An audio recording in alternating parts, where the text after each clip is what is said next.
একটা রাত, একটা ভুল সিদ্ধান্ত, আর সেই ভুলের মাসুল একটা জীবনের সর্বনাশ। সেই মেয়েটা শুধু ভালোবাসা চেয়েছিল, সে আজ সমাজের চোখে অভিশাপ। শুনছেন, বিধবা মেয়েটি যখন ধর্ষিতা বউ। বাসর ঘরে নবজাতক শিশুকে কোলে নিয়ে জুবুথুবু হয়ে বসে আছে 15 বছরের বয়সের মেয়ে নূরা। পুরো নাম নুসরাত জাহান নূরা। ওর কোলে শিশুটি পুত্র সন্তান। তখন থেকে ছেলেটি কেঁদেই চলেছে, কিন্তু নূরা কিছুতেই কান্না বন্ধ করতে পারছে না।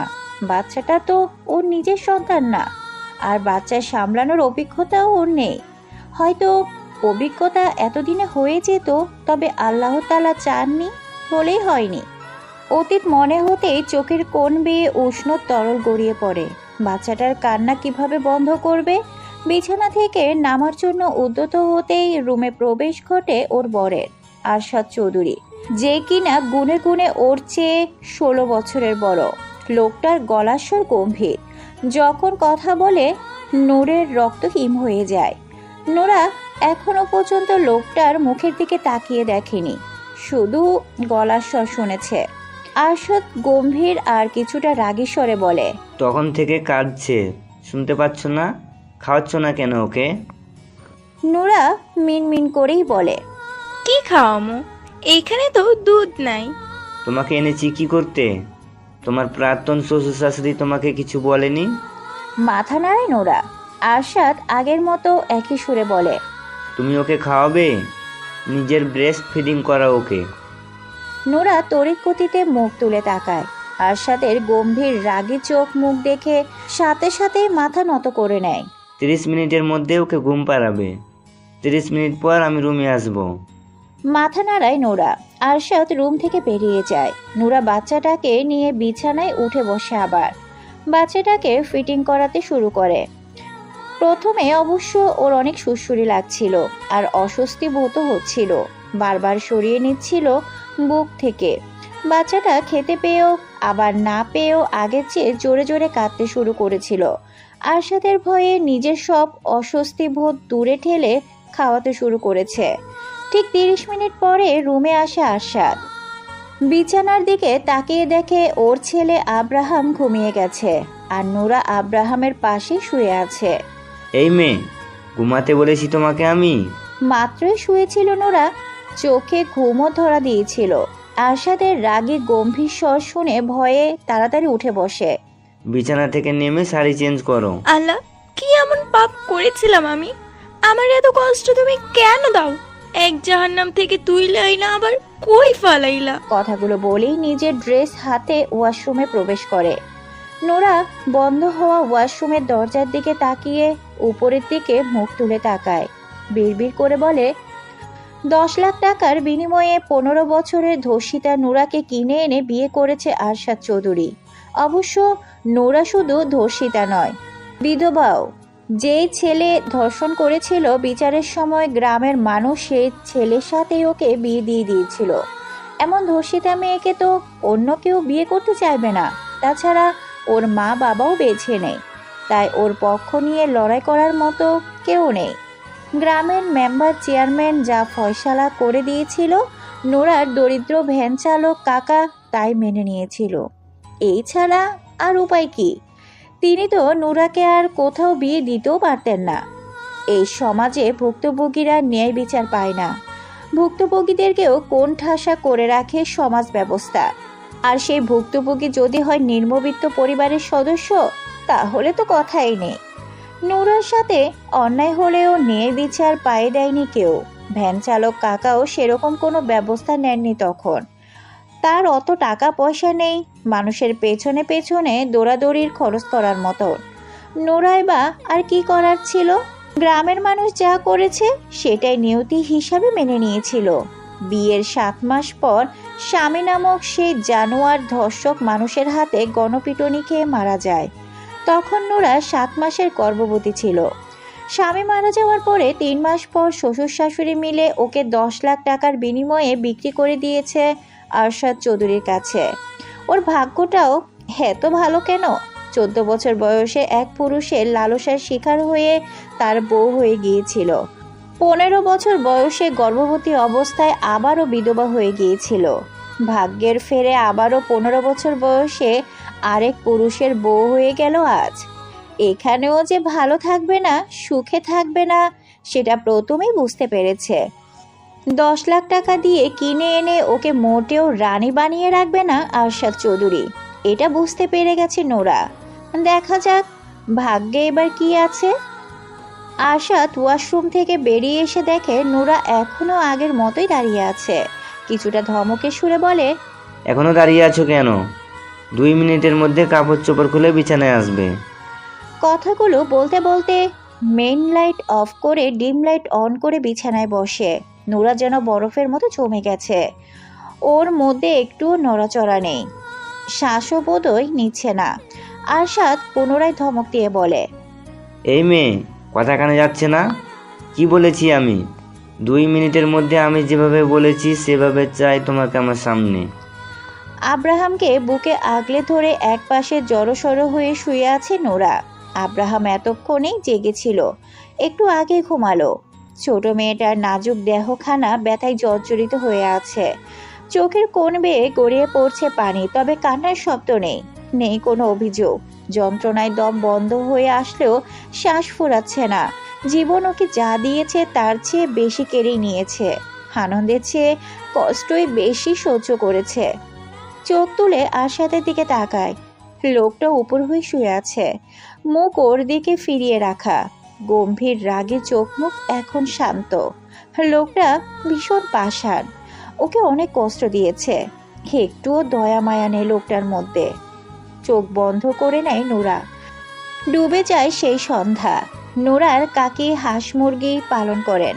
সন্ধ্যা হয়ে যাওয়ার পরেও হাঁসগুলো খাল থেকে উঠে আসছিল না বাড়িতে। কাকি হাঁসগুলোকে ধাওয়া দিয়ে বাড়িতে নিয়ে আসার জন্য নোরাকে খালে পাঠায়। বেশি দেরি হয়ে গেলে শিয়াল ধরে ধরে খেয়ে ফেলবে, নয়তো মেরে ফেলবে। হাঁসগুলোকে ধাওয়া দিয়ে খাল থেকে তুলে দেয় নোরা। নিজে যখন উঠতে যাবে তখন হুট করে ওর সামনে এসে দাঁড়ায় অনেক। ছেলেটাকে দেখেই চমকে ওঠে নোরা। দ্রুত পা চালিয়ে চলে যাওয়ার চেষ্টা করলে আচমকা ওকে চেপে ধরে। সন্ধ্যা হয়ে যাওয়ার আশেপাশে কেউই ছিল না তখন। খালের আশেপাশে বাড়িঘরও নেই। নোরা একটা চিৎকার দিতে পেরেছিল, তবে সে চিৎকার কারো কানে বোধহয় পৌঁছায়নি। মাগরিবের আজান হচ্ছিল চারিদিকে। 14 বছরের হ্যাংলা পাতলা নোরা 25 বছরের এক তারকা জোয়ান ছেলের সাথে পেরে ওঠে না। অনেক নামক নরপশুর লালসার শিকার হয় সেই সন্ধ্যায়। নোরার কাকি বাড়ির সব কাজ শেষ করে ছেলেকে নিয়ে নোরাকে খুঁজতে বের হন। ওনার ভীষণ রাগ হচ্ছিল নোরার উপর। নোরার কাকা তখনও বাড়িতে ফেরেনি। নোরা এমনিতেই কোনোদিন সন্ধ্যার পর বাড়ির বাহিরে থাকে না। আজকে হাঁসগুলো নিয়ে আসার জন্য গিয়ে কোথায় বসে আছে কে জানে। আশেপাশে প্রতিবেশীর বাড়িতে খোঁজ খবর নিয়ে খুঁজে না পেয়ে খালের পাড়ে এগিয়ে আসেন। গলা ছেড়ে 2 মা ছেলে নোরার নাম ধরে ডাকতে শুরু করে। ডাকাডাকির এক পর্যায়ে টর্চ লাইট আলোয় খালের আশেপাশে নজর বুলায়। খালের পাড়ে তৈরি হওয়া ছোট ছোট আগাছার ঝোপ নাড়াচাড়া করছে। কৌতূহল নিয়ে দুজন আগায় ঝোপের দিকে। শিয়াল বা কুকুরও হতে পারে, তবুও মনে সাহস জুগিয়ে আগায়। কাছে এগিয়ে আসতে তড়িৎ গতিতে উল্টো ঘুরে দাঁড়ায়। নোরার 13 বছরে চাচাতো ভাই নূর নবী। নোরার গায়ে কাপড় নেই, ওড়না দিয়ে হাত মুখ বাঁধা, জামা দিয়ে পা বেঁধে রাখা, হাতের সাথে উল্টো করে। উঠে দাঁড়ানোর কোনো উপায় নেই। নোরার কাকি নোরার অবস্থা দেখে শকড হয়ে দাঁড়িয়ে আছে। নোরার সাথে কি হয়েছে বুঝতে একটুও বাকি নেই। নোরা সামনে ছটফট করছে আর গড়াগড়ি খাচ্ছে। গড়াগড়ি খাওয়ার কারণে আগাছাগুলো নড়ছিল এতক্ষণ। কাকি দ্রুত নোরার হাত পা খুলে কাপড় পরিয়ে দেন। ব্লিডিং হচ্ছে এখনো, শরীরের জায়গায় জায়গায় কামড়ের দাগ। নোরা কাকিকে জড়িয়ে ধরে হাউমাউ করে কেঁদে ওঠে। নূর নবী তখনও উল্টো ফিরে দাঁড়িয়ে আছে। নোরাকে নিয়ে নোরার কাকা কাকি আর গ্রামের কয়েকজন প্রভাবশালী লোক অনেকদের বাড়িতে আসে। বকাটে অনেক তখন বাড়িতেই ছিল। অনেক অস্বীকার করতে পারেনি কিছুতে। নোরাকে খালের দিকে আগাতে দেখে পিছু নিয়েছিল অনেক। নোরার উপর ওর নজর ছিল অনেক আগে থেকেই। গ্রামের অনেক মেয়েকে উত্ত্যক্ত করতো অনেক, এটা গ্রামের অনেক মানুষই জানে। পরের দিন বড় করে সালিশ বসে, সেখানে ফয়সালা হয় নোরাকে 2 লক্ষ টাকা কাবিনে বিয়ে করবে অনেক। দুই পক্ষ মেনে নেয়, এছাড়া আর কোনো উপায়ও ছিল না। অনেক আয় রোজগার করতো না কিছু, বাপের টাকায় ঘুরে ফিরে বেড়াতো, নেশা পানি খেত, পড়াশোনাও করেনি। অনেকের বাবার একটা ছোটখাটো চায়ের স্টল ছিল, সেখানেও সেরকম আয় হতো না। গ্রামের মানুষের নজরে তখন তারা খারাপ পরিবার। মানুষের কটু কথা হাসাহাসি চলতেই থাকতো রোজ। বিয়ের আগে রেপ হলেও বিয়ের পর হতো মেন্টালি রেপ। প্রায় প্রতি রাতেই ব্যথায় জর্জরিত করে দিত অনেক। নোরা কাঁদলে গলা চেপে ধরতো, ভয় দেখাতো, গায়ে হাত তুলতো। ছোট মেয়েটা ভয়ে চুপচাপ সব সহ্য করে নিত, কাউকে কিছু বলার সাহস পেত না। 2 মাস পরেই বুঝতে পারে গর্ভের সন্তান চলে এসেছে। অনেক তখনও সেই আগের মতোই ছন্নছাড়া, বাউন্ডলে বেকার বখাটে। নোরার আলোতে ভরা জীবনে অন্ধকার হয়ে এসেছিল অনেক। সেই অন্ধকার ওকে গ্রাস করে নিয়েছিল পুরোপুরি। বিয়ের পরেও অনেক আগের মতোই মেয়েদের উত্ত্যক্ত করত। গ্রামের মানুষ অনেককে গ্রাম থেকে বের করে দিতে চায়। গ্রামের মানুষ বের করে দেওয়ার আগেই অনেকের বাবা মা নোরা আর অনেককে নিয়ে পাড়ি জমে ঢাকায়। বস্তির মতো একটা এলাকায় বাসা ভাড়ায় উঠে 2টো রুম নিয়ে। অনেকের বাবা ফ্লাক্সে চা নিয়ে ফেরি করে বিক্রি করত। অনেককে জোর করে অনেক কষ্টে একটা রিক্সা ম্যানেজ করে দেয় অন্য একজনের মাধ্যমে। অনেক একদিন রিক্সা চালালে 3 দিন বসে থাকে। হাতে যে কয়েক টাকা থাকে সেগুলো দিয়ে বিড়ি, সিগারেট, গাঁজা খেয়ে শেষ করে, আবার 1 দিন 2 দিন চালায়। নোরা অনেককে কিছু বলার সাহস পেত না। নিজের কিছু প্রয়োজন হলেও মুখ ফুটে বলতে পারত না। অনেকের প্রতি ভালোবাসা বলতে ছিলই না কিছু। ওর মনের মধ্যে যা ছিল তা শুধুই ঘৃণা, রাগ আর ক্ষোভ। এভাবেই দিন আগাতে থাকে। নোরা তখন 7 মাসের গর্ভবতী। বিকেলে রান্নার প্রস্তুতি নিচ্ছিল। ওদের ঘরের দুয়ারে অনেক মানুষের ভিড় জমায়। কান্নার শব্দ ভেসে আসে ওর কানে। রান্নাঘর থেকে বেরিয়ে আসে থাকার ঘরের সামনে। নোরা স্থির হয়ে দাঁড়িয়ে তাকিয়ে থাকে অনেকের নির্জীব দেহর দিকে। সেদিন ওর কাকিও এভাবে স্থির হয়ে দাঁড়িয়ে তাকিয়েছিল ওর দিকে। অনেকের সাথে কি হয়েছিল, ওকে কেন মেরেছে, কে মেরেছে, কখনোই জানতে চায়নি নোরা। অনেকের মৃত্যুতে আয়োজন আহাজারি করে ওর কান্নাও আসেনি। 7 মাস একসাথে থাকলেও মন দেওয়া নেওয়া হয়নি দুজনের। দৈহিক চাহিদা অনেক ওর কাছে আসতো, প্রয়োজন শেষে আবার দূরে ঠেলে দিত। অনেককে ভালোবাসার মতো কিছুই করেনি অনেক ওর জন্য। অনেককে ভালোবাসার মতো কিছুই করেনি অনেক ওর জন্য। অনেকের কোনো ভালো স্মৃতি দেয়নি ওকে। সবসময় নিজের ভোগের বস্তুর মতো দেখেছে আর ব্যবহার করেছে। এমন মানুষের প্রতি ভালোবাসা কিভাবে জন্মাবে? অনেকের জন্য কান্না না আসলেও নিজের সন্তানের জন্য কান্না আসছিল। ও এতিম, আর ওর সন্তানও দুনিয়ার আসার আগেই এতিম হয়ে গেল। এতিমদের এই সমাজের কোনো দাম নেই। এই সমাজে এতিম মানেই বোঝা। আশেপাশে অনেকেই বলাবলি করছিল, এটা কেমন বউ, জামাই মইরা গেছে কিন্তু কাঁদে না কেন? কেউ তো আর জানে না ওর ছোট মনের ভিতরে কত ক্ষত আর দুঃখ জমে আছে। সেই দুঃখ ভেদ করে অনেকের জন্য কান্না আসতে পারছে না ওর 2 চোখে। অনেকে গ্রামে নিয়ে দাফন করা হয়েছে। অনেকের একটা ছোট বোন আছে, বিয়ে হয়েছে অনেক আগে, তার 2টো সন্তানও আছে। অনেকের আর কোনো ভাই বোন নেই। অনেকের শোক কাটিয়ে ওঠার আগে অনেকের বাবা মা নোরাকে নিয়ে ঢাকায় ফিরে আসে। অনেকের বাবা মায়ের ঢাকায় থাকার আর কোনো দরকারই নেই। বকাটে অনেক তো নেই মেয়েদের উত্ত্যক্ত করার জন্য। কয়েকজন কিছু টাকা পাবে, তাদের কাছে সেগুলো পরিশোধ করে গ্রামে ফিরে যাবে আবার। একা রুমে রাতে শুয়ে অনেকের কথা স্মরণ হতো নোরার। আশ্চর্য, যার মৃত্যুতেও ওর কান্না আসেনি, এখন তার অনুপস্থিতিতে তার শূন্যতা অনুভব করছে। অনেক আর আসেনি ওর রুমে। ওকে ঘুম থেকে টেনে তুলে ব্যথায় জর্জরিত করেনি, গলা চেপে ধরেনি, গালাগালি করেনি। গায়ে হাতও তোলেনি। ওকে যন্ত্রণা দেওয়ার জন্য আর ফিরে আসেনি। সবাইকে মুক্তি দিয়ে চলে গিয়েছে সারা জীবনের জন্য। অনেকের মৃত্যুর 1.5 মাস পেরিয়ে যায়। নোরা শুনেছিল অনেককে গণপিটুনি দিয়ে মারা হয়েছে। রিক্সা চালাতে গিয়ে কোন মেয়ের সাথে নাকি ঝামেলা করেছিল। অবশ্য এই ছেলের তো সুন্দরী মেয়ে দেখলেই হুঁশ থাকতো না। বেশি কিছু জানার আগ্রহ দেখায়নি নোরা। নামাজ পড়ে অনেকের জন্য দোয়া করত। যতই হোক স্বামী ছিল তো।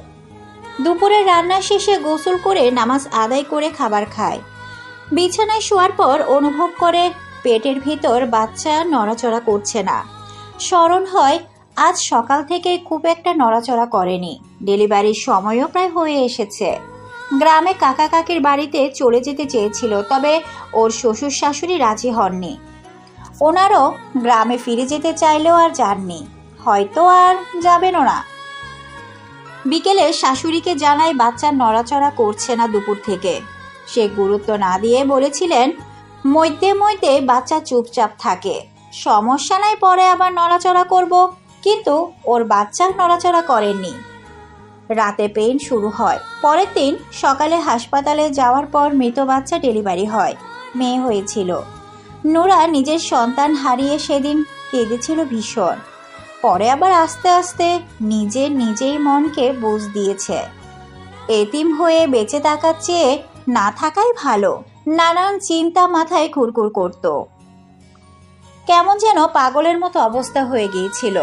ওর শাশুড়ি ওকে দোষ দিত বাচ্চা মারা যাওয়ার জন্য। নোরা নাকি ইচ্ছে করেই মেরেছে ওর সন্তানকে, নিজের রাস্তা খালি করার জন্য, অন্য কাউকে বিয়ে করার জন্য, যেন বাধা না থাকে, তাই বাচ্চাকে মেরেছে। নোরা কাকার বাড়িতে ফিরে যেতে চাইলেও ওর কাকা কাকে আগ্রহ দেখায়নি। যেই বোঝা ঘাট থেকে নেমে গিয়েছে সেই বোঝা আর ঘাড়ে তুলতে চায়নি। তারপর একদিন কিভাবে যেন আরশাদ চৌধুরী ওর খোঁজ পেয়ে গেল। তারপর টাকার বিনিময়ে চিরদিনের জন্য কিনে নিয়ে আসলো নিজের কাছে।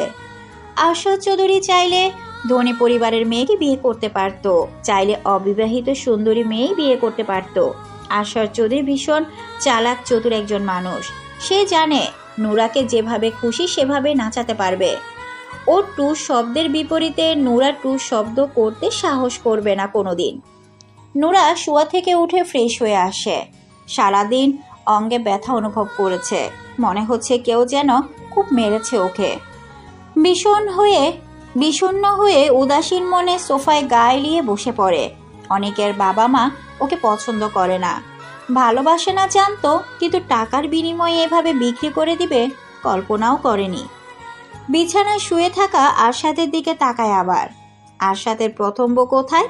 এত ছোট বাচ্চা রেখে কোথায় গেছে? মারা গেছে নাকি বাড়িতেই আছে? আরশাদের পরিবারের সবাই কোথায়? নানান প্রশ্ন মাথায় ঘুরঘুর করলেও উত্তর দেওয়ার মতো কেউ নেই। আরশাদকে স্বাভাবিক মানুষের মতো লাগেনি ওর কাছে, কেমন যেন সাইকো টাইপের। আরশাদের ঘুম ভাঙে অনেক দেরি করে। শোয়া থেকে উঠে বসে কিছু সময় চোখ বন্ধ করে বসে থাকে। চোখ মেলে বিছানায় তাকায়। নোরা বা আব্রাহাম কাউকে দেখতে পায় না। পুরো রুম নজর বুলায়। বেলকনির দরজা খোলা দেখতে পায়। এই মেয়ে। নোরা দ্রুত পায়ে রুমে প্রবেশ করে আব্রাহামকে নিয়ে। আমি যতক্ষণ রুমে থাকবো আমার সামনে থেকে নড়বে না, বেলকনিতেও যেতে পারবে না। আমার অনুমতি ব্যতীত এ রুমের বাইরে পা রাখবে না। গম্ভীর স্বরে বলে কথাগুলো। নোরা মাথা নাড়ায়। আর রাতে যা যা বলেছি মনে আছে? এবারও মাথা নাড়ায় নোরা। আরশাদ রেগে বলে, মুখে বলতে কষ্ট হয়? নোরা কম্পিত স্বরেই বলে, সব মনে আছে আর মনে থাকবে। সারাদিন পেরিয়ে রাত নেমে এসেছে আবার। বেস্ট মিল্ক জমা হয়ে টনটন করছে এখন। বেস্ট মিল্ক বাড়ার জন্য আরশাদ ওকে কি ওষুধ যেন খাইয়েছে। তারপর ভালো মন্দ অনেক খাবারও খাইয়েছে। আরশাদ রুমে এসে দেখে নোরা বসে আছে আব্রাহামের পাশে। ওর কড়া নিষেধাজ্ঞা আছে। ওর রুমে না আসা পর্যন্ত নোরা শুতেও পারবে না। ওর জন্য নোরাকে অপেক্ষা করতে হবে রোজ রাতে। খাবার খেয়েছে দুজনে। ঘন্টা খানিক আগে আরশাদ রুম থেকে বেরিয়েছিল। আরশাদ ফ্রেশ হয়ে আসে। বিছানায় উঠে শুতে শুতে গম্ভীর স্বরে বলে, এদিকে আসো। নোরা ভয়ে ভয়ে কিছুটা এগিয়ে আসে। আরশাদ ওকে চিৎ করে শুয়ে নিজেই উপরে উঠে যায়। বক্ষে মুখ গুজাতেই নোরা মুখ দিয়ে আহ শব্দ বেরিয়ে আসে ব্যথায়। আরশাদ মুখ তুলে তাকায়, রাগী গলায় বলে, কোনোরকম শব্দ করতে নিষেধ করেছি কিনা? নোরা ভয়ে ভয়ে কম্পিত স্বরে বলে, বুকে অনেক ব্যথা পাচ্ছি, ব্যথায় টনটন করছে এখন। আরশাদ চোখ নামিয়ে বুকের দিকে নজর বুলায়।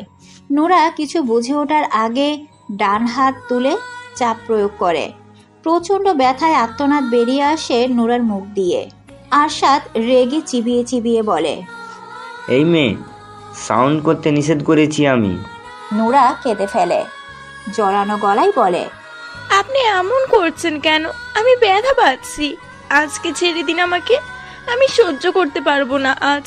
সাইকো পাষাণ পুরুষ কানে তোলে না নোরার কথা। নিজের ডান হাতের দিকে তাকিয়ে দেখে বেস্টে মিল্ক দিয়ে হাত ভিজে গেছে। পুনরায় হাত বাড়াতে হাতটা চেপে ধরে নোরা, কেঁদে কেঁদে বলে, প্লিজ দয়া করুন আমাকে। দয়া? দয়া করার জন্য তো আনিনি। আমি যেভাবে খুশি থাকবো, আনন্দ পাবো, আমার ভালো লাগবে, আমি তাই করব। জীবনে স্যাক্রিফাইস, কম্প্রোমাইজ অনেক করেছি, কিন্তু তার বিনিময়ে তো কেউ আমার উপর দয়া করেনি। আমি কেন করব? হাত ছাড়ো বলছি, নয়তো ভালো হবে না তোমার জন্য। ভয়ে হাত ছেড়ে দেয় নোরা। ওর পুরো শরীর কাঁপতে শুরু করেছে। এই মেয়ে, সাউন্ড করতে নিষেধ করেছি আমি। একদম এই ন্যাকা কান্না কাঁদবে না। প্লিজ আজকের রাতটা ছেড়ে দিন আমাকে। প্রশ্নই আসে না। সকালে নোরার ঘুম ভাঙে একটু দেরি করে। ঘুম থেকে উঠে দেখে আরশাদ নেই বিছানায়। আব্রাহাম গভীর ঘুমে রয়েছে। বিছানা ছেড়ে নেমে দাঁড়ায়। রাতে ভয় পেয়ে গিয়েছিল, কিন্তু আরশাদ ওর সাথে কিচ্ছু করেনি। আর ওর কান্না দেখে ছেড়ে দিয়েছিল, পরে আর রাগারাগিও করেনি। আব্রাহাম রাতে অনেকক্ষণ জেগেছিল। ঘুম ঘুম চোখে আব্রাহামকে কোলে নিয়ে বসেছিল নোরা। আর এই কারণেই সকালে ঘুম থেকে উঠতে দেরি হয়ে গেছে। বাথরুমের দরজার কাছে আসতেই বুঝতে পারে ভেতরে আরশাদ রয়েছে। ভেতর থেকে দরজা বন্ধ আর পানি পড়ার শব্দ পাওয়া যাচ্ছে। সরে এসে ড্রেসিং টেবিলের সামনে দাঁড়ায়। উস্কো খুস্কো ড্যামেজ চুলগুলো খোপা খুলে চুল আশ্রে নেয়। পেছনে ফিরতেই দেখে আরশাদ কোমরে টাওয়াল পেঁচিয়ে দাঁড়িয়ে আছে। আরশাদের গম্ভীর চোখ মুখ দেখেই নোরা শুকনো ঢোক গিলে নেয়। হৃদস্পন্দন বেড়ে গেছে, ভয়ে বুকের ভিতর ধুকপুক করছে। আরশাদকে নিজের দিকে এগিয়ে আসতে দেখে গলা শুকিয়ে যায় আরো। সামনে থেকে সরবে নাকি দাঁড়িয়ে থাকবে বুঝতে পারছে না। সরলে যদি রেগে যায়, আবার না সরলেও যদি রেগে যায়, কোন দিকে যাবে নোরা? এমন অদ্ভুত একজন মানুষের সাথে এক ছাদের নিচে একসাথে কিভাবে বসবাস করবে নোরা? অনেক যতই খারাপ থাকুক না, এই আরশাদ চৌধুরীর মতো ছিল না। সামনে থেকে সরবে নাকি এভাবেই মূর্তির মতন দাঁড়িয়ে থাকবে? চিবিয়ে চিবিয়ে বলা কথাগুলো শুনেই দ্রুত সরে দাঁড়ায় নোরা। আরশাদ ড্রেসিং টেবিলের সামনে এসে দাঁড়ায়। নোরা আর দেরি করলো না, দ্রুত পায়ে বাথরুমে প্রবেশ করে। এই লোকের সামনে দাঁড়িয়ে থাকার চেয়ে বাথরুমে গিয়ে বসে থাকাই ভালো। বেশ অনেকক্ষণ পর বাথরুম থেকে বেরিয়ে আসে নোরা। আরশাদ ফর্মাল ড্রেস পরে রেডি হয়ে বসে আছে বিছানায়। নোরা বের হতেই আগুন চোখে তাকায়। ওর চাহনি দেখেই নোরার আত্মার খাঁচা ছাড়া। আরশাদ গম্ভীর অথচই রাগী স্বরে বলে, ফ্রেশ হতে কতক্ষণ লাগে? সারা জীবন বাথরুমে বসে থাকার প্ল্যান করছিলে নাকি? নোরা কিছু বলে না। টেবিলের পর খাবার রাখা আছে, খেয়ে নেবে। আমি এখন বের হব, ফিরবো দুপুরে। আব্রাহামকে দেখে রাখবে, ওকে কাঁদালে খবর আছে তোমার। নোরা চুপচাপ শোনে সব কথা। আরশাদ বসা থেকে উঠে দাঁড়ায়, ধূপধাপ পা ফেলে দরজার কাছে এগিয়ে যায়। আবার পেছনে ফিরে তাকিয়ে বলে, মনের ভুলো রুমের বাইরে বের হলে পা কেটে ফেলবো আমি।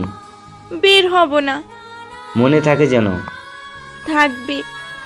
আরশাদ বেরিয়ে চলে যায়, দরজা হালকা করে লাগিয়ে দিয়ে। নোরা ফোঁস করে স্বস্তির শ্বাস ছাড়ে।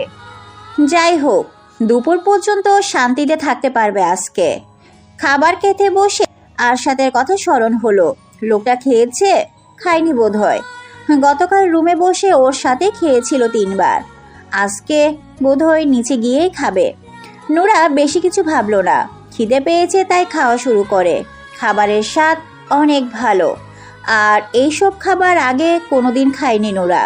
এমন দামি দামি খাবার খাওয়ার মতো ভাগ্য ওর ছিল নাকি কোনোদিন? কাকির সংসারে কাকি যা দিত তাই খেত, শাশুড়ির সংসারেও শাশুড়ি যা খেতে দিত তাই খেত, এই বাড়িতেও যা দেয় তাই খায়। কিন্তু ওর খাওয়া শেষ হয় আর আব্রাহাম ঘুম থেকে উঠে যায়। নোরা দ্রুত হাত ধুয়ে পানি খেয়ে বিছানায় উঠে আসে। আব্রাহামের গায়ের উপর থেকে ব্ল্যাঙ্কেট সরিয়ে দেয়, কাপড় চোপড় পরিবর্তন করে কোলে তুলে নেয়। বাচ্চার যত্ন কিভাবে করতে হয় নোরা জানে না, যেভাবে নিজে পারছে সেভাবেই করছে বিয়ের রাত থেকে। দুপুরে ফেরার কথা থাকলেও আরশাদ ফেরে সন্ধ্যার পর। ক্লান্ত শরীরে রুমে প্রবেশ করতেই দেখে নোরা আব্রাহামকে কোলে নিয়ে বসে আছে বিছানায়। নোরা একবার চোখ তুলে তাকিয়ে সাথে সাথে চোখ নামিয়ে নেয় আবার। আরশাদকে ভীষণ ক্লান্ত দেখাচ্ছে। সারাদিন কি খায়নি নাকি? আরশাদ দুজনের দিকে তাকিয়ে থাকে কিছু সময়, মুখে কিছু না বলে হাতের ঘড়ি খুলে গায়ের শার্ট খুলে ফেলে। পকেট থেকে ফোন আর ওয়ালেট বের করে বেল্ট খুলে রেখে দেয়। টাওয়ালটা হাতে নিয়ে ধূপধাপ পা ফেলে বাথরুমে প্রবেশ করে।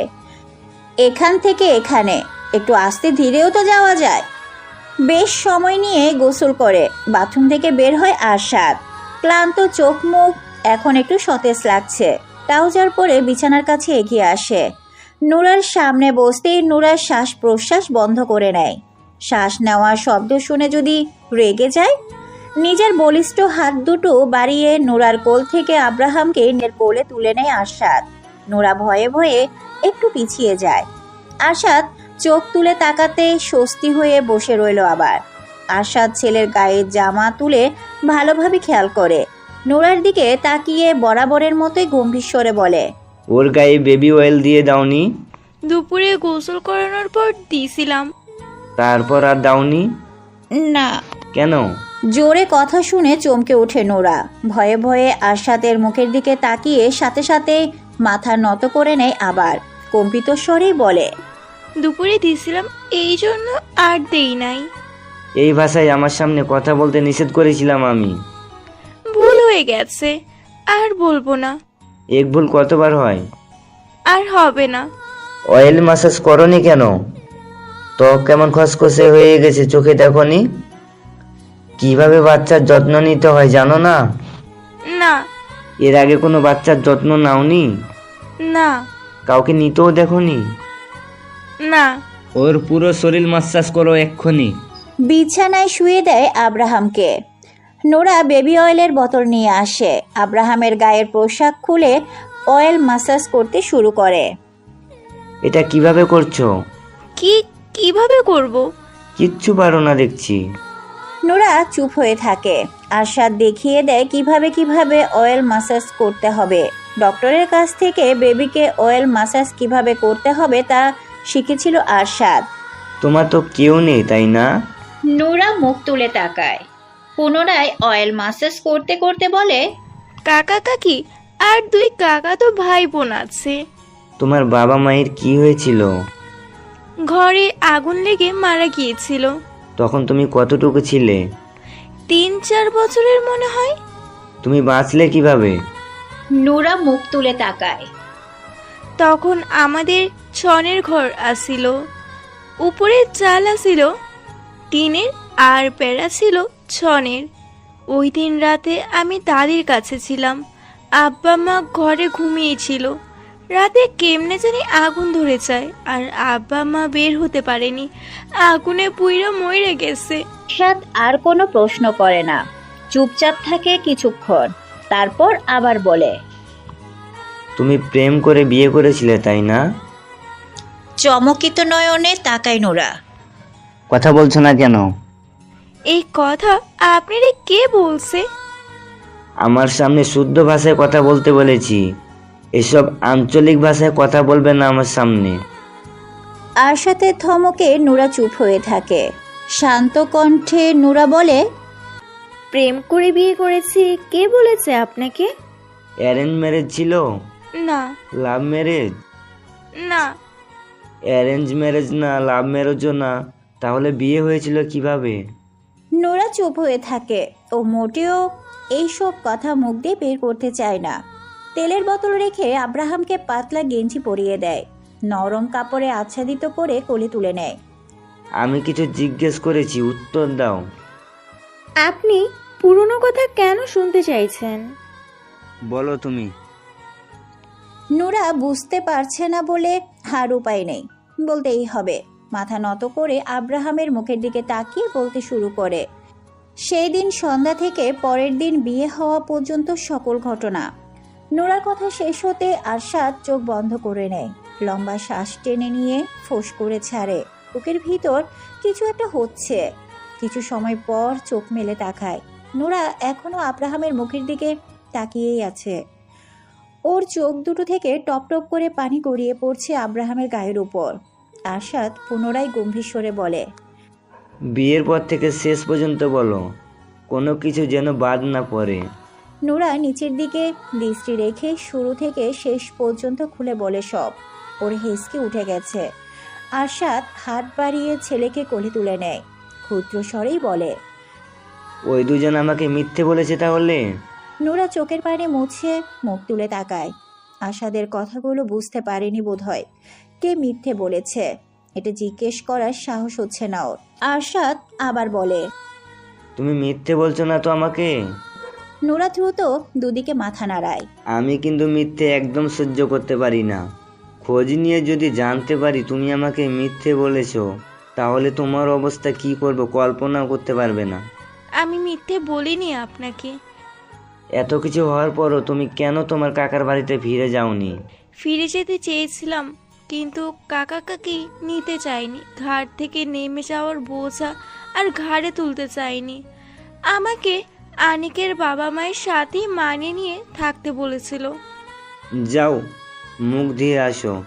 নোরা বিছানা থেকে নেমে বাথরুমে প্রবেশ করে। বাথরুমে প্রবেশ করেই শব্দ করে কেঁদে ওঠে। দ্রুত নিজের মুখ নিজেই চেপে ধরে কান্নার শব্দ বন্ধ করার জন্য। রুমে বসে থাকা আরশাদ নোরার কান্না স্পষ্ট শুনতে পেয়েছে। এতক্ষণ ওর সামনে বসে থাকায় কাঁদতে পারছিল না। বসা থেকে উঠে ছেলেকে কোলে নিয়ে রুম থেকে বেরিয়ে যায়। নোরা বাথরুম থেকে বেরিয়ে হাত মুখ মুছে নেয়। আরশাদ রুমে নেই এখন। বাথরুম থেকে বের হতে কি বেশি দেরি করে ফেলেছে? আরশাদ কি রাগারাগি করবে ওর উপর? মনে মনে ভয় পাচ্ছে নোরা। বিছানার দিকে আগাতে গলা খাকারি দিয়ে রুমে প্রবেশ করে একজন মেয়ে কাচের ছোট গোল টেবিলের উপর ট্রে রেখে রুম থেকে বেরিয়ে যায়, খালি জগ দুটো হাতে নিয়ে। আরশাদ রুমে প্রবেশ করে। ওকে দেখে এক পাশে জড়সড় হয়ে দাঁড়ায় নোরা। আব্রাহাম ঘুমিয়ে গেছে। বিছানায় শুয়ে দিয়ে ঢেকে দেয় আরশাদ। সোজা হয়ে দাঁড়িয়ে নোরার দিকে তাকাতেই নোরা মাথা নিচু করে নেয়। খিদে পেয়েছে আমার। নোরা চোখ তুলে একবার তাকিয়ে টেবিলের কাছে এগিয়ে আসে। দুটো প্লেট সোজা করে খাবার বেড়ে নেয়। মেড নক করে অনুমতি নিয়ে রুমে প্রবেশ করে। পানির জগ দুটো রেখে চলে যায় সাথে সাথেই। আরশাদ চেয়ার টেনে বসে খাবার খাওয়ার জন্য। কাজের চাপে দুপুরে খাওয়ার সময় পায়নি, আর ওর খেতেও ইচ্ছে হয়নি। খেতে বসছো না কেন? দ্রুত চেয়ারে বসে পড়ে নোরা। প্লেটের দিকে দৃষ্টি রেখে খাওয়া শুরু করে। খাওয়ার ফাঁকে ফাঁকে আরশাদের কিছু লাগবে কিনা জিজ্ঞেস করে তুলে দেয় প্লেটে। খাওয়া শেষে আরশাদ রুম থেকে বেরিয়ে যায়। নোরা প্লেট বাটিগুলো গুছিয়ে রেখে বিছানায় এসে বসে। এখন ওর শুয়ে ঘুমাতে ইচ্ছে করছে। শরীর দুর্বল থাকায় অলসতা ভর করেছে খাওয়ার সাথে সাথেই। 10টার পর রুমে ফিরে আসে আরশাদ। বিছানার দিকে তাকাতেই দেখে নোরা ঘুমে দুলছে রীতিমতো। চোখ দুটো অনেক কষ্টে মেলে রেখেছে। দরজা লাগিয়ে ফ্রেশ হয়ে এসে পানি খায়। রুমের মেইন লাইট অফ করে ডিম লাইট অন করে তারপর বিছানায় উঠে বসে। আরশাদকে রুমে ফিরে আসতে দেখে নোরার ঘুমটুম সব পালিয়ে গেছে। আমার দিকে ঘুরে বসো। আরশাদের রাশবাড়ি গম্ভীর স্বর শুনে নোরার ভিতর পর্যন্ত কেঁপে ওঠে। এতটা গম্ভীর হয়ে কেউ কিভাবে কথা বলতে পারে? নোরা ঘুরে বসে। আরশাদ আব্রাহামের দিকে দেখিয়েই বলে, ওর নাম কি? আব্রাহাম চৌধুরী। ওর বাবার নাম? নোরা মুখ তুলে তাকায়। এমন অদ্ভুত প্রশ্নগুলো কেন করছে ওকে? ওর বাবার নাম কি? আরশাদ চৌধুরী। ওর মায়ের নাম? নোরা এবার আর কিছু বলতে পারে না। আব্রাহামের মায়ের নাম তো ওর জানাই নেই। ও তো শুধু আব্রাহাম আর আরশাদের নাম শুনেছিল, তাছাড়া আর কারোর নামই জানে না। এই বাড়ির আরশাদের বাবার নামটাও ভুলে গেছে। কিছু জিজ্ঞেস করেছি আমি। নোরা চুপ হয়ে থাকে। আরশাদের মেজাজ আরো গরম হতে শুরু করে, চিবিয়ে চিবিয়ে বলে। আব্রাহাম কি হয় তোমার? নোরা ভয় পেলেও চুপ হয়ে আছে। কি বলবে মাথায় আসছে না কিছু। ভয়ে বোধ বুদ্ধি লোপ পেয়েছে। আমি কে হই তোমার? স্বামী। তাহলে আমার ছেলে কি হবে তোমার? ছেলে। ও কার পেট থেকে হয়েছে? নোরা আবার চুপ হয়ে থাকে। আরশাদ মেজাজ হারিয়ে নোরার চোয়াল চেপে ধরে, নিজের মুখের দিকে তুলে বলে। আব্রাহাম আমার আর তোমার ছেলে। ওর বাবা আমি, ওর মা তুমি। ও তোমার পেট থেকে হয়েছে। কার পেট থেকে হয়েছে? নোরা ভয়ে ভয়ে কম্পিত স্বরেই বলে। আমার। ওর মা কে? আমি। ওর বাবা মা কে? আমি আর আপনি। হ্যাঁ, সারা জীবন মনে থাকে যেন এই কথাগুলো। আমরা আসল সত্যি জানলো, পুরো দুনিয়া জানবে ও তোমার পেট থেকে হয়েছে। ওর আসল বাবা মা আমরা। বুঝতে পেরেছো? হ্যাঁ। আরশাদ নোরার চোয়াল ছেড়ে দেয়, এক টানে শুয়ে দেয় বিছানায়। মুহূর্তেই নিজেই উঠে যায় নোরার উপরে। ঘাড়ে মুখ গুজে বুঝতে পারে নোরা নাক টানছে। বিরক্তিতে মুখ তুলে তাকিয়ে রাগী স্বরে বলে। কি হয়েছে? ছেড়ে দিন আমাকে। গতকাল কি বলেছিলে মনে নেই? বুকে ব্যথা পাচ্ছি। কথা বলতে বলতে কেঁদে ফেলে নোরা। নোরার কান্না দেখে ওর বুকের উপর থেকে নেমে আসে আরশাদ। বিরক্তি নিয়ে বলে। ফ্যাচ ফ্যাচ করে কাদা বন্ধ করো, নয়তো মুখের ভেতর কাপড় গুজে দিব। নোরা আব্রাহামের দিকে ফিরে শোয়। কান্না গিলে নেয় দ্রুত। চোখ দিয়ে গল গল করে পানি ছড়লেও মুখ দিয়ে শব্দ বের হচ্ছে না আর। একটু পর পর শুধু শরীর ঝাঁকি দিচ্ছে। আরশাদ রাগী স্বরে বলে। আমি ওই দিকে ফিরতে বলেছি। নোরা দ্রুত চিত হয়ে শুয়ে আবার। জড়িয়ে ধরো। নোরা আগের মতো শুয়ে থাকে। আরশাদ আগের চেয়েও বেশি রেগে চিবিয়ে চিবিয়ে বলে। কি বলেছি কানে যাচ্ছে না? স্পেশালভাবে শোনাতে হবে? এক কথা কতবার বলতে হয়? নোরা আরশাদের শরীর ঘেঁষে এসে কাত হয়ে জড়িয়ে ধরে। আরশাদ নিজেও কাত হয়ে চার হাত পা দিয়ে পেঁচিয়ে ধরে নোরাকে। নোরা হ্যাংলা পাতলা দেহখানা আরশাদের বলিষ্ঠ দেহের অর্ধেকে। কথায় কথায় কান্না করা মানুষ আমার একদমই পছন্দ নয়। আমার সামনে কেঁদে কেঁদে আমার মেজাজ গরম করবেন না একদম। নোরা কিছু বলে না। ওর ইচ্ছে করছে আরশাদকে নিজে থেকে ঠেলে সরিয়ে দিতে। অস্বস্তি হচ্ছে, হাঁসফাঁস লাগছে, দম বন্ধ হয়ে আসছে। এই বাহু বন্ধন থেকে মুক্ত হতে পারলে ভালো লাগতো। সময় গড়ানোর সঙ্গে সঙ্গে নোরা ঘুমিয়ে যায় আরশাদের বুকে মুখ গুজে। আরশাদের বাহুবন্ধনে জড়সড় হয়ে ওর বুকের সাথে মিশে আছে নোরা। আরশাদের চোখে ঘুম নেই আজ। অবশ্য আজ অনেকগুলো দিন ধরে ওর চোখে ঘুম নেই সেভাবে। গত রাতে ঘুমটা একটু ভালো হয়েছিল।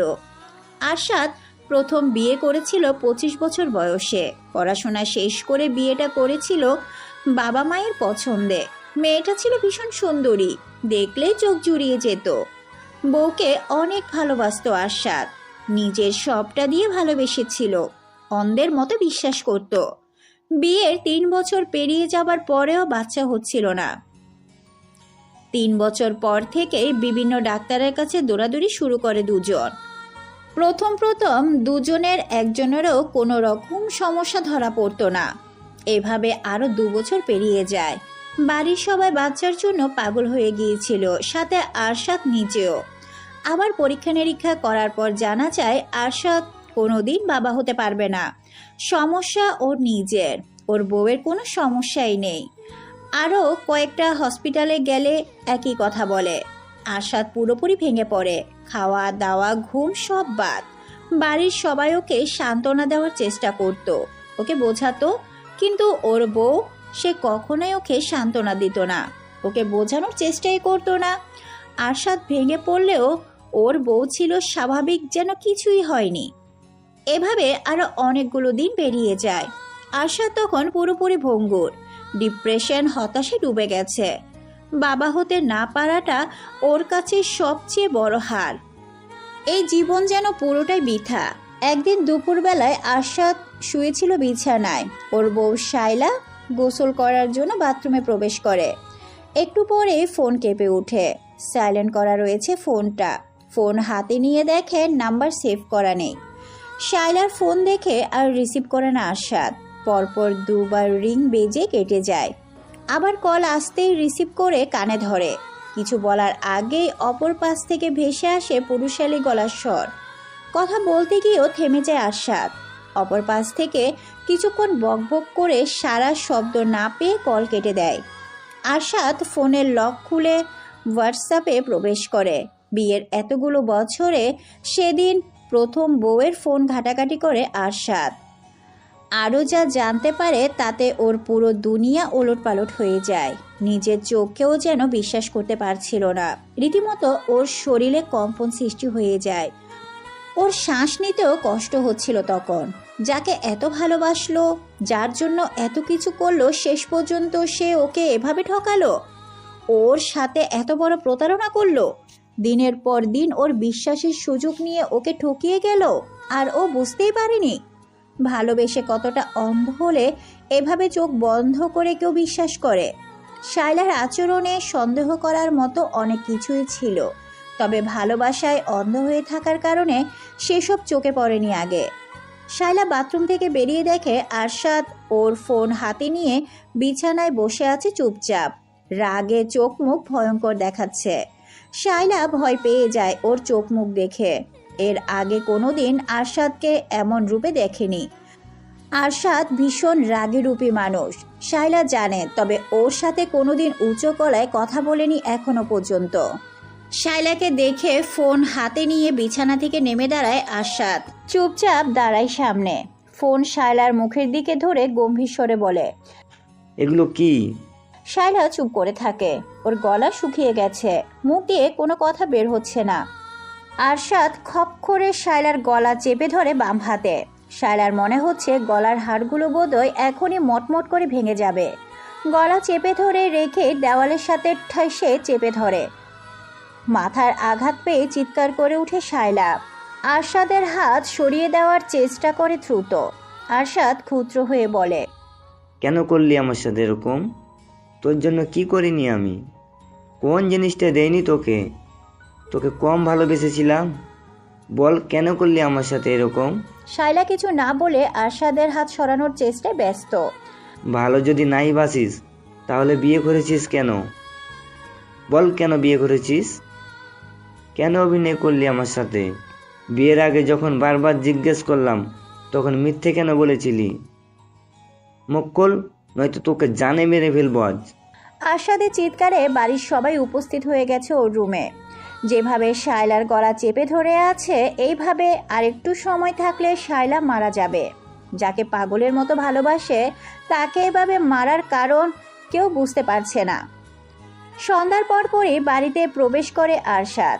দুপুরের আগে হিতাহিত জ্ঞান হারিয়ে শাইলাকে মেরে ধরে ফেলে রেখে বাড়ি থেকে বেরিয়ে গিয়েছিল নিজের আগের সব রিপোর্টগুলো নিয়ে।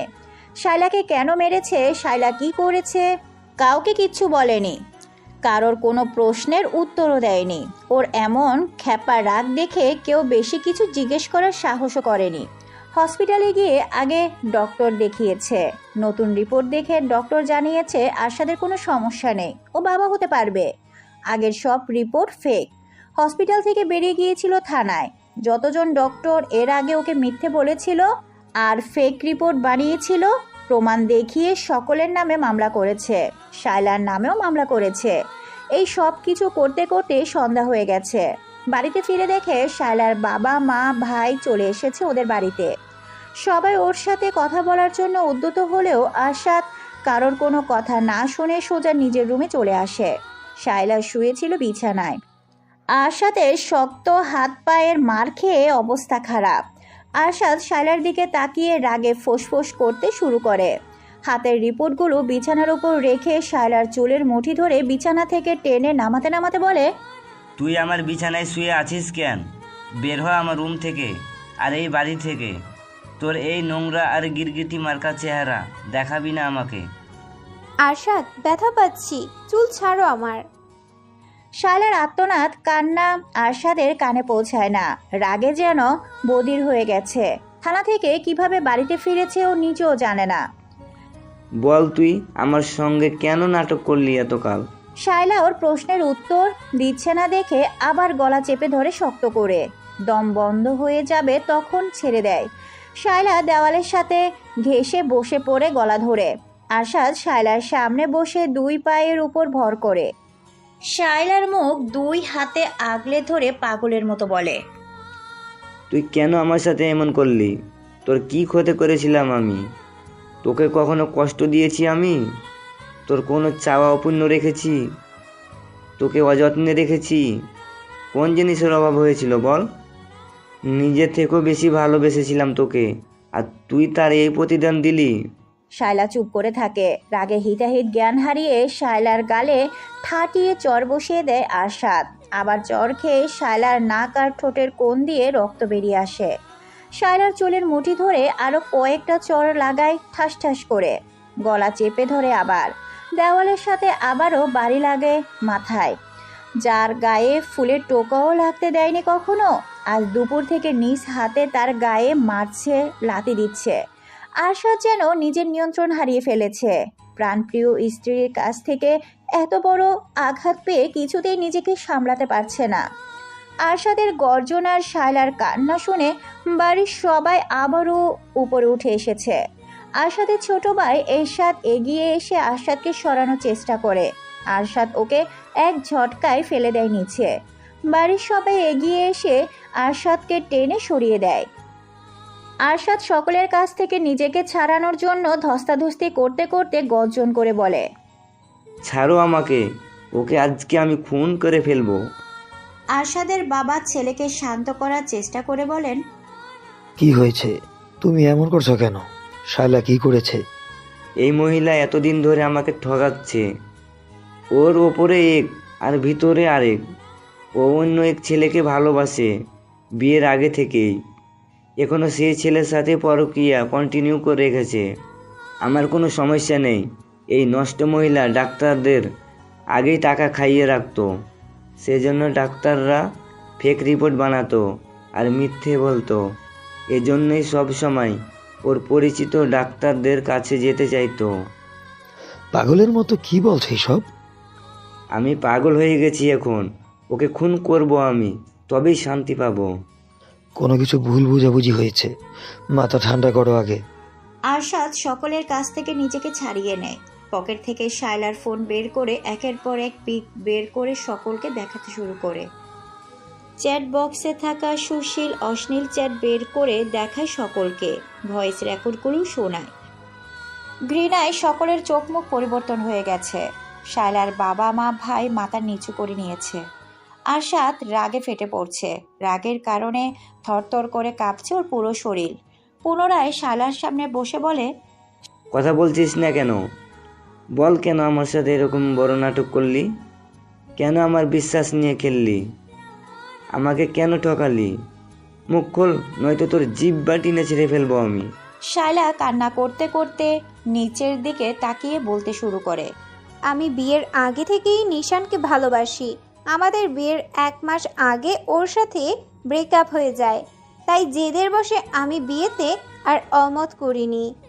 সব কিছু ঠিকঠাকই চলছিল। আমাদের বিয়ের 2 বছর পর নিশানের সাথে যোগাযোগ হয় আবার। নিশান নিজে থেকেই যোগাযোগ করেছিল, ও আমার লাইফে ফিরতে চাইছিল আবার। আমিও কেন যেন না করতে পারিনি। ফোনেই কথা হতো আমাদের। এর মধ্যে তুমি বাচ্চার জন্য পাগল হয়ে ওঠো। 3 বছর পরেও যখন বাচ্চা হচ্ছিল না, তখন ডক্টর দেখাতে শুরু করো। তখন আমি লুকিয়ে লুকিয়ে মেডিসিন নিতাম যেন বাচ্চা না হয়। এর মধ্যে আরও অনেক কিছু ঘটে যায়। নিশান আমাকে হসপিটাল আর ডক্টরের নাম বলে দিত আগেই। আমিও তোমাকে নিয়ে তাদের কাছেই যেতাম। আরশাদ শায়লার চোয়াল শক্ত করে চেপে ধরে চিবিয়ে চিবিয়ে বলে, এতই যখন ভালোবাসিস তাহলে যাসনি কেন? কেন এত নাটক করলি? তোকে তো সব রকম ফ্রিডম দেওয়া হয়েছিল, চাইলে চলে যেতে পারতি, যাসনি কেন? শায়লা চুপ করে থাকে। আরশাদ আবার বলে, আমার টাকায় খাবি পরবি আর অন্যের সঙ্গে রঙ্গনীলা করবি, তাই না? তুই কি ভেবেছিস তোর চালাকি আমি ধরতে পারবো না? আমি বুঝতে পেরে গেছি তুই কেন আমাকে ছেড়ে এখনো যাসনি। ওই বাড়িটার জন্য, তাই না? বাড়িটা তোর নামে লিখে দিলেই তুই আমাকে ছেড়ে চলে যেতি। কি আমি ঠিক বলছি না? আরশাদের প্রত্যেকটা কথা শুনে শায়লা নীরব হয়ে তাকিয়ে দেখে আরশাদকে। আরশাদ এত কিছু কিভাবে জানলো? বিয়ের 1 বছর পরে আরশাদ নিজেদের জন্য আলাদা একটা বাড়ি তৈরি করার সিদ্ধান্ত নেয়। বাড়িটা যেখানেই হবে সেই জমির শহর থেকে একটু দূরে। বাড়ির কাজ শুরু করার পর আরশাদ সিদ্ধান্ত নেয় বাড়িটা শায়লাকে গিফট করবে। একদিন কথায় কথায় শায়লাকে বলে ফেলেছিল নিজের সিদ্ধান্ত। বাড়ি আনুমানিক খরচ কত হবে জিজ্ঞেস করায় আরশাদ জানিয়েছিল বাজেট 10 কোটি টাকা, এর কম বেশিও হতে পারে। শায়লা হিসেব করে দেখেছিল বাড়ির জমি সহ পুরো বাড়ির দাম প্রায় 20 কোটি টাকা। আর এই বাড়ির লোভেই শায়লা এতগুলো দিন ধরে আরশাদের সাথেই আছে। বাড়িটা ওর নামে লিখে দিলে আরশাদের কপালে লাথি দিয়ে চলে যাবে নিশানের কাছে। বাড়ির কাজ কমপ্লিট হয়, পুরো বাড়ির ফার্নিচার দিয়ে সাজানো হয় আরশাদের পছন্দসই। 1 মাস পর শায়লার জন্মদিন। সেদিনই বাড়িটা শায়লার নামে লিখে দিতে চেয়েছিল আরশাদ, কিন্তু তার আগে আজকের সব কিছু জানতে পেরে গেছে। ভাগ্যিস আগে জানতে পারলো, নয়তো আরশাদের এত বছরের পরিশ্রম হাতিয়ে নিয়ে আরেকজনের হাত ধরে চলে যেত সুখে সংসার করার জন্য। আরশাদ গত 5 বছরে আলাদাভাবে যতটুকু আয় করেছিল সবটা খরচ করেছে বাড়ি করার পেছনে। বাবার বিজনেস টাকা নিজের বাড়ির পেছনে খরচ করেনি। আরশাদ 6 বছরে বাবার বিজনেস অনেক দূর এগিয়ে নিয়ে এসেছে। দেশ পেরিয়ে বিদেশেও ছড়িয়ে পড়েছে ওদের বিজনেস। বাবার বিজনেস বাদেও নিজে আলাদাভাবে শেয়ার বিজনেস চালু করেছে স্পেনে। পড়াশোনার জন্য সেখানেই ছিল এবং বিজনেস পার্টনারদের সঙ্গে পরিচয় হয়েছিল। আরশাদ সময় নষ্ট করে না, সকলের সামনেই গর্জন তুলে বলে, আজকে এই মুহূর্তে তোকে আমি তালাক দিচ্ছি। 1 তালাক, 2 তালাক, 3 তালাক। আজকে থেকে তোর সাথে আমার কোনো সম্পর্ক নেই। এতগুলো বছরে আমার অনেক টাকা পাচার করেছিস নিজের পরকীয়া প্রেমিকের কাছে। তুই এই বাড়ি থেকে একটা সুতোও নিতে পারবি না। এক্ষুনি বের হওয়া এই বাড়ি থেকে। আমার পিছনে আরও ষড়যন্ত্র করার চেষ্টা করবি তো তোদের দুটোকেই ধরে জেলে ভরে দেব। আমার কত টাকা লুটেছিস দুজন, সব প্রমাণ আছে আমার কাছে। বের হওয়া বাড়ি থেকে। এই আপনাদের মেয়েকে নিয়ে বের হওয়া না বাড়ি থেকে। অফিসিয়ালি দিবসের দিন কোর্টে দেখা হবে। যান এখন এখান থেকে। এই নষ্ট মহিলা, বের হওয়া আমার রুম থেকে। শায়লার ভাই রাগে অপমানে তেড়ে এসে শায়লাকে মেরে ধরে ধূপধাপ শব্দ তুলে বেরিয়ে যায় রুম থেকে। ওর ইচ্ছে করছে শায়লাকে এখানে জবাই করে রেখে যেতে। শায়লার বাবা কোনো কথা না বলে কটকট করে হেঁটে বেরিয়ে যায় রুম থেকে। শায়লার মা বেরিয়ে যেতে নিলে আরশাদ রেগে ওনার দিকে তাকিয়ে বলে, কি বলেছি শুনতে পাননি? আপনাদের মেয়েকে নিয়ে যান, নয়তো ওকে খুন করব আমি। খুন করেই ফেলো, একে আমি আমার বাড়িতে নেব না। এই দিন দেখার আগে কেন আমার মরণ হলো না? আরশাদ শায়লার হাত ধরে টেনে নিয়ে রুম থেকে বের হয়। ওর বড় বড় কদমের সাথে পেরে উঠছে না শায়লা।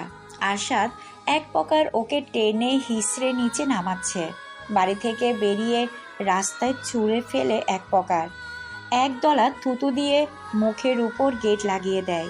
উল্টো ঘুরে সোজা নিজের রুমে চলে আসে। দরজা লাগিয়ে স্থির হয়ে দাঁড়ায়। বুকের ভিতর যন্ত্রণায় ফেটে যাচ্ছে, শ্বাস বন্ধ হয়ে আসছে। কাকে এত ভালোবাসলো এতকাল? কাকে নিয়ে রোজ স্বপ্ন দেখত? কাকে ভালো লাগার জন্য দিনরাত পরিশ্রম করত?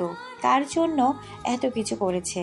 একজন বিশ্বাসঘাতক স্বার্থপর লোভী নষ্ট মহিলার জন্য এত কিছু করলো এতকাল। একসাথে থেকেও কেন এতকাল কিছু বুঝতে পারল না? ভালোবাসার এতটাই অন্ধ হয়ে গিয়েছিল যে শায়লাকে নিয়ে অমন কিছু ভাবার দুঃসাহস করতো না আরশাদ। প্রাণপ্রিয় স্ত্রী, আহা কি করেনি এই মেয়ের জন্য! যখন যা চেয়েছে সব দিয়েছে, যেভাবেই হোক। যখন যা করতে চেয়েছে তাই করতে দিয়েছে, সব রকম ফ্রিডম দিয়েছিল। আর এই মহিলা কি করলো? গত 4টা বছর ধরে ওকে নিখুঁতভাবে ঠকিয়ে গেল। কি নিখুঁত অভিনয় তার! ওই মায়াবী চেহারায় এত নিখুঁত অভিনয় কিভাবে লুকিয়ে রাখতো? আসলে কি ওই চেহারাই মায়াবী ছিল? কই, ওই চেহারা তো ওর কাছে দুপুর থেকে একটুও মায়াবী লাগেনি, বরং লেগেছে ভয়ঙ্কর রকমের হিংস্র। বেশি ভালোবাসতো যে, তাই মায়াবী লাগতো আগে। এই শাইলাকে ভালোবাসেনি আশাদ।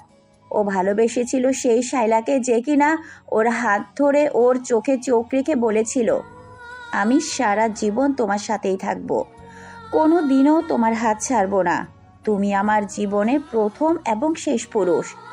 হাঁটু মুড়ে বসে পড়ে আশাদ, বুকের বাম পাশে শক্ত করে চেপে ধরে জড়ানো গলায় বলে, কেন আমাকে এভাবে ঠকালে? আমি তোমার এই রূপ কিছুতেই মানতে পারছি না।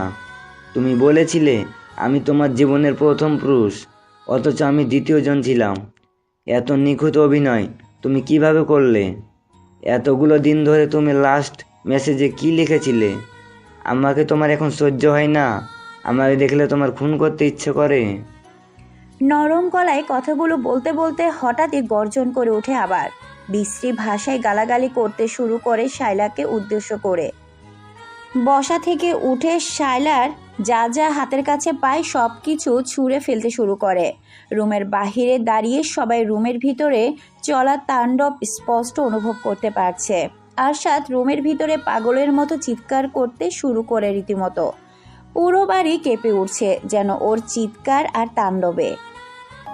1 সপ্তাহ পর আরশাদ আর শাইলা অফিসিয়ালি ডিভোর্স হয়। এই 1 সপ্তাহ পাগলের মতো কেটেছে আরশাদের। না ঠিক মতো খেয়েছে, না নিজের রুমে প্রবেশ করেছে, আর না অন্য কিছু করেছে। সারাদিন পাগলের মতো এদিক সেদিক ঘুরে বেরিয়েছে শুধু। বাড়িতে ফিরলেও নিজের রুমে প্রবেশ করেনি, গেস্ট রুমে থেকেছে। যা কিছু প্রয়োজন হয়েছে ছোট ভাই বোন নয়তো মাকে দিয়ে আনিয়ে নিয়েছে। ওই রুমে প্রবেশ করলে আরো পাগলের মতো হয়ে গেছে। শায়লার সাথে কাটানো স্মৃতিগুলো মাথাচাড়া দিয়ে উঠেছে। সবকিছু ধ্বংস করে দিতে ইচ্ছে করছে তখন। অফিসিয়ালি ডিভোর্স হওয়ার পর আরশাদ ওই বাড়িতে আর ফিরে আসেনি। নিজের টাকায় করা বাড়িটাই চলে আসে একাই। কারোর সাথে থাকতে ওর ভালো লাগছিল না। ওই বাড়িতে গেলেও দম বন্ধ হয়ে আসতো। পরিবারের সবাইকে এই বাড়িতে আসতেও নিষেধ করে দিয়েছে। ওকে ডিস্টার্ব করতে কেউ যেন এই বাড়িতে না আসে। ওর যখন ইচ্ছে হবে তখন নিজেই যাবে বাড়িতে। অবশ্য অফিসে গেলে রোজ দেখা হয় বাপ ভাইয়ের সাথে। ডিভোর্সের 15 দিন পর বেশ রাত করে অফিস থেকে ফিরছিল আরশাদ। ওর মনে শান্তি লাগছিল না। মাঝ রাস্তায় গাড়ি থামিয়ে নেমে দাঁড়ায় গাড়ি থেকে। পূর্ণিমার চাঁদের আলোয় রাস্তা পুরোপুরি পরিষ্কার, রাস্তা পুরোপুরি ফাঁকা। আশেপাশে একটা কুকুরও নেই। ওর ইচ্ছে করছে মরে যেতে। এভাবে আর বেঁচে থাকতে ইচ্ছে করছে না। গাড়ি ফেলে রেখে এলোমেলোভাবে গন্তব্যহীন হাঁটতে শুরু করে। পাগলের মতো অবস্থা। কোথায় যাচ্ছে নিজেও জানে না। কিছু দূর হেঁটে আরশাদের পা দুটো থেমে যায়। কানে ভেসে আসে নবজাতক শিশুর কান্না। আশেপাশে নজর বোলায়। এত রাতে এই ফাঁকা রাস্তায় বাচ্চা কাঁদছে কোথায়? কান্না অনুসরণ করে আগায়। এসে দাঁড়ায় ডাস্টবিনের পাশে। পকেট থেকে ফোন বের করে টর্চ অন করে। রক্তমাখা কাপড়ে আচ্ছাদিত করা একটা বাচ্চা গলা ছেড়ে কেঁদেই চলেছে। আরশাদ স্থির হয়ে দাঁড়িয়ে থাকে কিছু সময়, তারপর ঝুঁকে পড়ে বাচ্চাটার দিকে। হাত বাড়িয়ে গায়ের উপর থেকে কাপড় সরিয়ে দেয়। কয়েক ঘন্টা আগেই বোধহয় জন্ম হয়েছে। সোজা হয়ে দাঁড়িয়ে আশেপাশে নজর বুলায়। নিজের গায়ের শার্ট খুলে ফেলে। বাচ্চাটাকে তুলে শার্ট দিয়ে পেঁচিয়ে নেয়।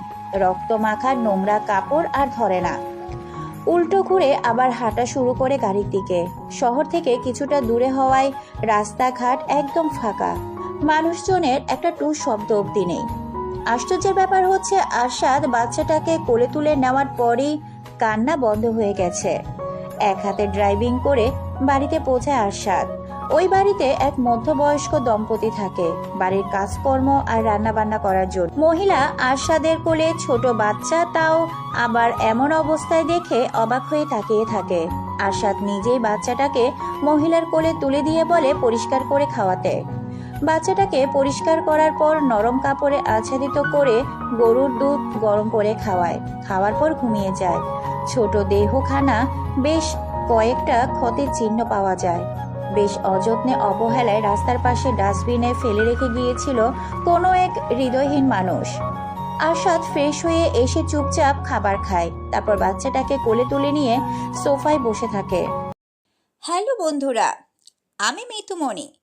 এতক্ষণ ধরে ধৈর্য সহকারে ভিডিওটি শোনার জন্য সবাইকে অসংখ্য অসংখ্য ধন্যবাদ। আর হ্যাঁ, আপনারা অবশ্যই একটি করে লাইক এবং যদি আমার চ্যানেলে নতুন হয়ে থাকেন অবশ্যই আমার চ্যানেলটি সাবস্ক্রাইব করে দিবেন। আর হ্যাঁ, কমেন্টে অবশ্যই আপনাদের মতামতটি জানিয়ে দিবেন। ধন্যবাদ সবাইকে। আল্লাহ হাফেজ।